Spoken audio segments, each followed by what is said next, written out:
समय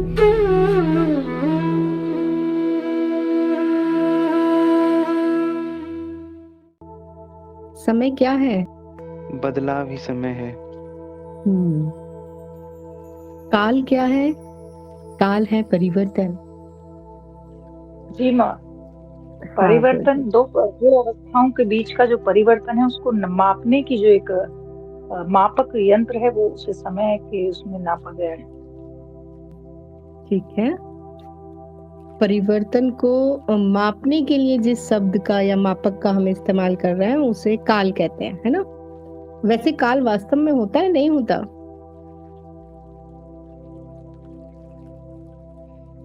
शायद नहीं है, समय नहीं है। समय नहीं बाकी होता आप है। वीडियो देखो, काल जी की माया वाला, उसमें साफ स्पष्ट है, तर्क के साथ बताया गया है कि समय जैसा कुछ भी नहीं होता, मात्र परिवर्तन होता है, और वो परिवर्तन भी मात्र प्रतीति है। तो अनुभव करता सबका अनुभव कर रहा है, जितने भी अनुभव होते हैं।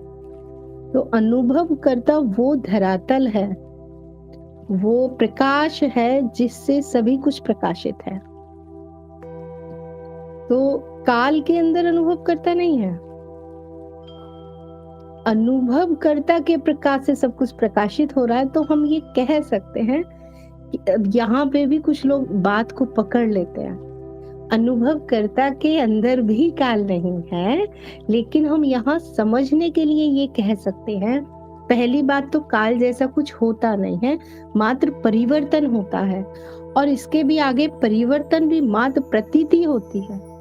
और यदि हमें कहना ही पड़े तो हम ये कहेंगे कि अनुभवकर्ता के प्रकाश से ही सब कुछ प्रकाशित है। तो हम ये कह सकते हैं कि अनुभवकर्ता में ही काल होगा। आगे चलते हैं, अनुभवकर्ता का स्थान कहाँ है? कहाँ स्थान है अनुभव का? दृष्टा का स्थान कहाँ है? सर्वव्यापी है वो। हाँ, जी सब जगह है। सर्वव्यापी है। क्या इसे कैसे आप, अगर मैं कहूँ कि व्याख्या कर दो थोड़ी सी, तो कैसे करोगे? ये तो कह दिया सर्वव्यापी। अब एक बात बताइए, अगर किसी ने ये प्रश्न सुना कि अनुभवकर्ता का स्थान कहाँ है, आपने कहा सर्वव्यापी है, उसने तो ग्रहण कर लिया, हाँ सर्वव्यापी है, लेकिन किस आधार पे आप कह रहे हो? कोई बताना चाहेगा? हम कैसे कह सकते हैं कि ये सर्वव्यापी जी है? बताइए। जी, क्योंकि अनुभव और अनुभवकर्ता हमेशा साथ साथ ही दिखाई देते हैं। अनुभव अकेला नहीं है, जहाँ भी अनुभव है वही अनुभव करता है। तो अनुभव करता सतत और निरंतर है। तो और अगर कोई हम स्थान मान ले तो स्थान का हमें अनुभव हो जाएगा, तो वो अनुभव करता में नहीं आएगा। तो अनुभव करता जो है उसके उसी के ही प्रकाश में ही सब हो रहा है। उस हिसाब से ये सर्वव्यापक है अनुभव करता। जी आप कैसे कहेंगे? मान लीजिए कि कोई एकदम आ गए कि अनुभव करता सर्वव्यापी है, कैसे आप कह रहे हैं? तो कैसे कहना चाहेंगे? किस मैम आधार पे आप कह अनुभव रहे हैं कि वो सर्वव्यापी है? मैम अनुभवकर्ता से हम पार नहीं जा सकते, क्योंकि जो जाएगा वही अनुभव करता है। तो उसका कोई स्थान नहीं हो सकता। ठीक है। उसको हम सामने तराजू पे लाके नहीं रख सकते अनुभवकर्ता को कि भाई ये है और इसका अब स्थान ये है, ऐसे नहीं कह सकते। क्यों? क्योंकि जो ला रहा है वो खुद ही अनुभव करता है, और जो भी वो अगर सामने ले भी आता है अनुभवकर्ता को, तो वो कुछ बना बनाया माया जाल होगा, विचारों का कुछ एक कॉन्सेप्ट होगा, एक थ्योरी होगी, एक पढ़ाई होगी। तो अनुभवकर्ता का स्थान, जो यहाँ प्रश्न आया है कि अनुभवकर्ता का स्थान कहाँ है? स्थान वस्तुओं का हो सकता है, स्थान वस्तुओं का हो सकता है, जिसमें कोई तत्व हो उसका हो सकता है। मैं एक छोटा सा उदाहरण दूंगी। यदि अभी मेरे सामने एक कुर्सी रखी हुई है तो मैं उस कुर्सी का स्थान बता सकती हूँ, क्योंकि उसमें तत्व है लकड़ी। तो मात्र लकड़ी के होने से हमें ये पता चल रहा है कि वो कहाँ रखी हुई है कुर्सी। मात्र लकड़ी के होने से ये समझ आ रहा है कि उसका आकार क्या है, उसकी लंबाई क्या है, चौड़ाई क्या है, ऊंचाई क्या है, उसका रंग क्या है।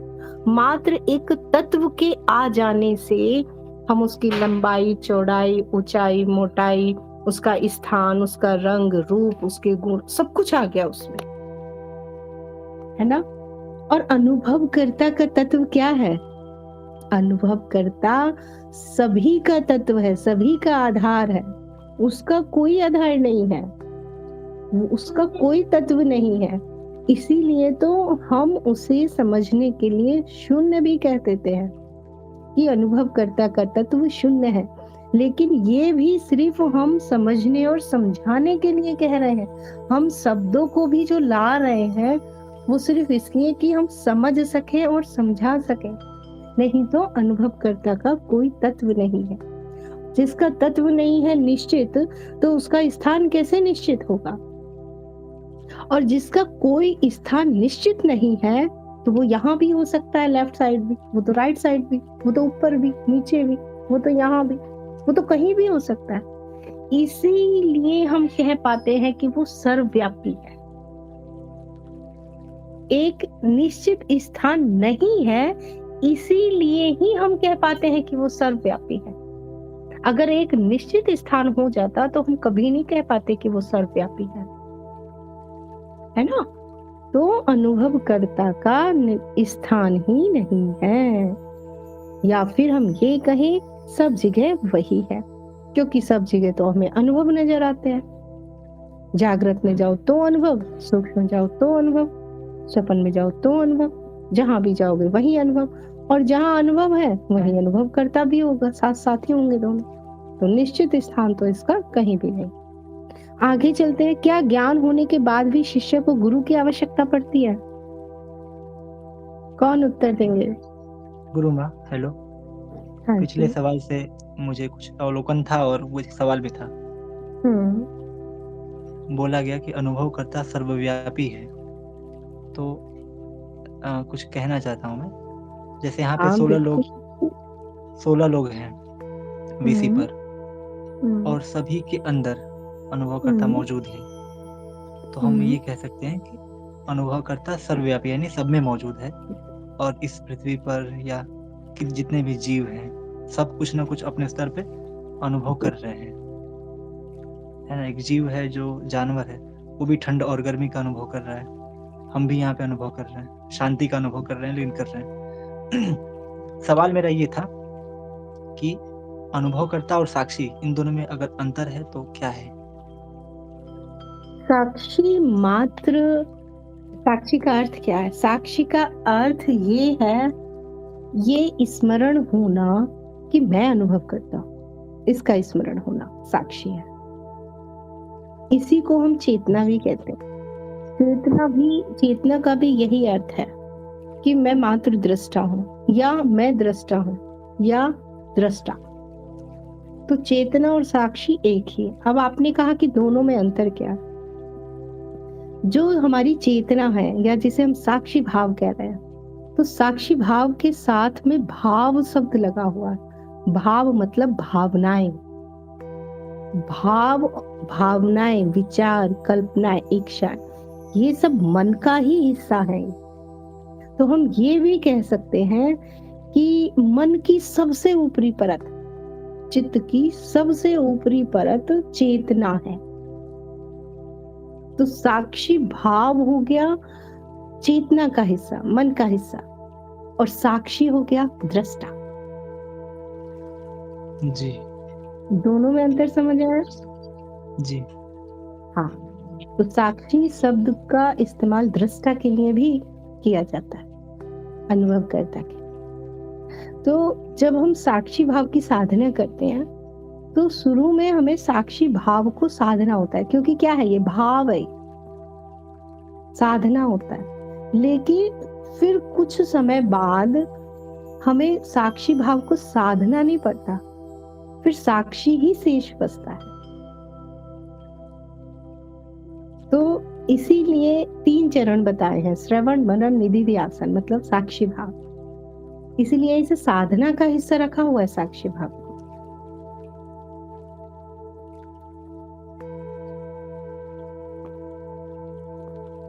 आगे हमारा प्रश्न था, क्या ज्ञान होने के बाद भी शिष्य को गुरु की आवश्यकता होती है? जी गुरुमा, ज्ञान होने के पश्चात जैसे कि अज्ञान रूपी कांटे को जब निकाल दिया जाता है, एक कांटे से दूसरे कांटे को निकाला जाता है, फिर तो दोनों कांटे ही हमें फेंकने पड़ते हैं। तो ज्ञान होने के पश्चात वो खुद ही गुरु के इसमें पहुंच जाते हैं। तो उस समय उसके बाद तो उनकी मर्जी है, या तो वो ज्ञान का प्रसार करे या फिर वो बस उसमें स्थित होना होता है। तो गुरु भी मतलब छूट जाता है, क्योंकि वो खुद ही उस पे हो जाते हैं। और गुरु तत्व है, तो गुरु क्षेत्र मतलब उससे कनेक्ट हो जाते हैं, फिर तो एक ही हो जाते हैं। जी सही कहा आपने। ज्ञान होने के बाद में पता चलता है कि गुरु और शिष्य दो नहीं है, भेद मिट जाता है, द्वैत खत्म हो जाता है, फिर वो दो नहीं बचते। तो यदि ज्ञान होने के बाद भी गुरु की आवश्यकता है, तो फिर वो एक व्यवहारिक रूप हो सकता है, बस एक व्यवहारिक तौर पे हो सकता है। एक अब आवश्यकता के तौर पे नहीं होगा, वो एक प्रेम का भाव हो सकता है, जो कि अब सबके प्रति होगा। फिर आसक्ति वहां नहीं होगी, वहां डिपेंडेंट नहीं होंगे। अब जैसे नॉर्मली साधक डिपेंडेंट होते हैं अपने गुरु पे, उनके मार्गदर्शन पे चलते हैं, उनके बताए हुए विधियां, साधनाएं, सारी चीज। लेकिन जब वो ज्ञान उसे हो गया, जब उसने जान लिया कि मैं और गुरु शरीर अलग हो सकते हैं, लेकिन हमारा तत्व एक है, हम एक ही हैं हम, तब फिर ज्ञान के लिए कोई आवश्यकता नहीं है गुरु की। यदि कोई शिष्य गुरु के साथ आसक्त हो जाता है, तो स्वयं गुरु ही उसे अपने पास से हटा देता है। तो जो गुरु ये चाहता है कि मेरे पास शिष्य चिपका ही रहे, इसका मतलब है कि फिर वो गुरु, उसे फिर हम कैसे गुरु कहें? फिर तो उसने बस इतना किया कि दुनिया से उसे हटा दिया और अपने से चिपका लिया। तो चिपका हुआ तो वो अभी भी है, पहले संसार से चिपका हुआ था, पद से, प्रतिष्ठा से, सम्मान से, पैसों से, स्त्री से, परिवार से, संबंधों से। अब सारे संबंध तो तोड़वा दिए हैं गुरु ने, अब लेकिन अपने से। तो यदि अपने से गुरु नहीं हटा रहा है, तो फिर वो गुरु क्या? गुरु का तो अर्थ ही हुआ ना कि वो आपको पूरी स्वतंत्रता में लेके जाए, कहीं कोई बंधन ना बचे, कहीं कोई अज्ञान ना बचे, मान्यताएं ना बचे, धारणाएं ना बचे। तो यदि शिष्य आसक्त भी हो जाता है, तो गुरु स्वयं ही कुछ उपाय करते हैं और वो उस आसक्ति को हटा देते हैं, काट देते हैं। एक तरह से जो थोड़ी बहुत आसक्ति बची है, जो अंधकार बचा है, वो उसको भी प्रकाश में कर देते हैं। तो ज्ञान होने के बाद शिष्य को गुरु की आवश्यकता नहीं है, वो स्वयं ही गुरु है। वो आगे चलते हैं, ज्ञान मार्ग पर मंत्र का क्या महत्व है? कोई महत्व नहीं। गुरु, मैं क्या इस प्रश्न के लिए कुछ उत्तर पूछ सकती हूँ, जो अभी हाँ, आपने एक उत्तर दिया? मेरा ये पूछना है कि कब ऐसी वो कौन सी अवस्था होगी जब एक शिष्य को ये लगे कि अब मुझे गुरु की आवश्यकता नहीं है, या गुरु को ये लगे कि अब शिष्य या साधक पूर्ण है, अब आप मेरा हाथ छोड़ सकते हो? तो कि कब उसे ये एहसास हो, या कैसे जाने कि अब मुझे जरूरत नहीं है? ज्ञान का कौन सी अवस्था या स्थिति हो वो ऐसी, जब वो जांच पाए, मूल्यांकन कर पाए? जब प्रश्न उठे और उसके उत्तर स्वयं से आने लगे, तो इसका अर्थ है कि अब आपको गुरु की आवश्यकता नहीं है। अब यहाँ एक और प्रश्न खड़ा हो जाता है कि ये कैसे जांचे कि उत्तर जो आ रहा है स्वयं से वो सही है या गलत है। तो यदि ये डाउट भी आ जाता है तब भी गुरु की आवश्यकता है, क्योंकि जब प्रश्नों के उत्तर आते हैं ज्ञान होने के बाद तो उनमें कोई डाउट नहीं होता, शंका नहीं होती, उनमें रत्ती भर भी शंका नहीं होती उत्तर में।